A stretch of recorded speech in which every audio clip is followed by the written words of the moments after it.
অনেকদিন পরে আমরা আবার যাচ্ছি আমার আদি শ্বশুর বাড়ি মানে পুরুলিয়া। সেই জন্য আমরা রেডি হয়ে ভোর বেরিয়ে পড়লাম। ভোরবেলা না কলকাতাটা কি সুন্দর লাগে।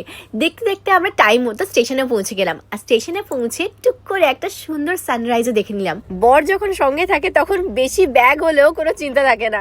টাইম মতো ট্রেনটাও পেয়ে গেলাম। তারপর আমরা মুকেশকে টাটা করে দিলাম। কিন্তু ট্রেনে উঠে হয়ে গেল আমার মুড অফ, কারণ উইন্ডো সিট পাইনি। আমরা লাস্ট মোমেন্টে পুরুলিয়া যাওয়া প্ল্যান করেছিলাম বলে উইন্ডো সিটটা হয়নি।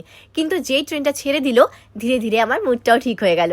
ট্রেনের এসিটা এতটাই ঠান্ডা ছিল যে বাধ্য হয়ে এত গরমের মধ্যেও আমি সোয়েটার পরে নিয়েছিলাম। ট্রেনে উঠলে দুটো জিনিস আমার সব থেকে ভালো লাগে, একটা হচ্ছে ট্রেন থেকে বাইরে দেখা, আর সেকেন্ড হচ্ছে ট্রেনের ঝালমুড়ি।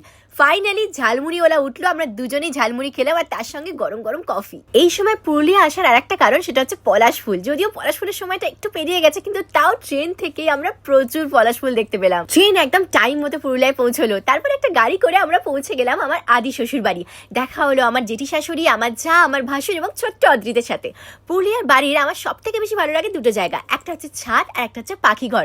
আমি যখনই আমার আদি শ্বশুর বাড়ি যাই তখনই ওখানেই বেশি সময় কাটাই। তারপর আমরা দুপুরবেলা ফ্রেশ হয়ে একদম বাড়ির বাঙালি খাবার ভাত মাংস দিয়ে লাঞ্চ করলাম। সেদিন আর বিকেলে কোথাও বেরোয়নি, বাড়িতে সবাই মিলে একসঙ্গে প্রচুর গল্প করলাম আর তাড়াতাড়ি খেয়ে ঘুমিয়ে পড়েছিলাম, কারণ পরের দিন সকালবেলা ভোর উঠে আমরা রেডি হয়ে বেরিয়ে পড়লাম পলাশ ফুলের উদ্দেশ্যে। যদিও আমরা এবার একটু দেরি করে ফেলেছিলাম, মানে পলাশের টাইম একটু পেরিয়ে গেছিল, কিন্তু তাও রাস্তায় প্রচুর পলাশ ফুল দেখতে পেলাম।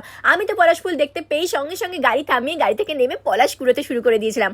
পলাশ ফুল আমার ভীষণ প্রিয়, কিছু ছবিও তুললাম ভালো, আর সেই সব পলাশ ফুল নিয়ে আমরা আবার কলকাতা ফিরে এলাম।